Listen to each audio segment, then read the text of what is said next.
네, 그런데 포스코가 이렇게 손해를 봐가면서 헐값에 판 것으로 보이는 부동산 한두 건이 아니었습니다. 경영이 어려워져서 자산 매각으로 현금을 확보하기 위한 전략이었다. 이게 포스코 측의 설명인데 여전히 의문점이 남습니다. 이어서 남효정 기자가 취재했습니다. 포스코건설은 인천 송도 사옥을 지난 2016년 부영주택에 3천억 원에 팔았습니다.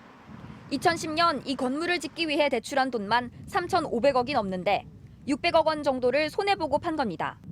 그런데 당시 적게는 4천억 원에서 많게는 6천억 원에 사겠다던 업체들이 9군데나 있었습니다. 더 비싸게 주겠다는 곳을 물리치고 싸게 팔아버린 겁니다. 객관적인 부동산 평가를 해주는 기관들이 가치를 5천억이 넘게 왔었어요. 4천억도 가능하다고 봤었고. 서울 강남 테헤란로의 포스코 PNS 타워. 포스코는 2013년 이 건물의 지분 50%를 840억 원에 팔았습니다. 그런데 당시 건물과 토지의 공시지가만 합쳐도 2,400억 원입니다. 바로 옆 비슷한 규모의 건물이 2010년 당시 약 5천억 원에 팔리기도 했습니다. 그 건물이 1,500억 가치밖에 안 됐는지 정상적인 방법으로 그냥 팔려고 한다면 입찰 공고를 내든지 자산평가를 해서 팔지 않고 그런. 포항 지곡동 땅도 지난 2014년에 3.3제곱미터당 380만 원에 팔았습니다. 이 땅을 산 국기건설은 주상복합 빌라를 지었는데 1층 상가를 3.3제곱미터당 2,400여만 원에 분양해 완판했습니다. 국기건설은 땅을 싸게 산 덕에 재무제표상으로만 160억 원의 이익을 남겼습니다. 포스코가 자기네들이 지어가 그거 하면은 메리트가 되는데 왜 안 했느냐 하는 거는 저희들이 그 포스코 내막은 모르겠습니다만은. 포스코가 이런 식으로 지난 7년간 매각한 국내외 부동산 자산은 10여 건이나 됩니다. 당시 업계에선 포스코가 내놓은 매물은 줍는 사람이 임자라는 말까지 돌았다고 합니다. 먼저 모르는 놈이 임자였어요, 솔직히.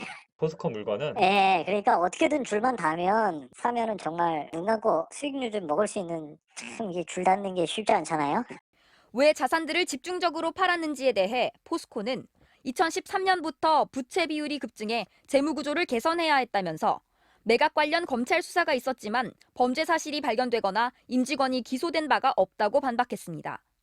인천 송도 사옥과 포항 지곡동 땅에 대해선 감정평가를 받은 적정가에 팔았다고 했고 서울 역삼동의 PNS 타워는 건물 자체가 아니라 건물 소유 회사의 지분을 판 것으로 2023년에 지분을 다시 사올 수 있는 계약이어서 손해를 봤다고 볼 수는 없다고 주장했습니다.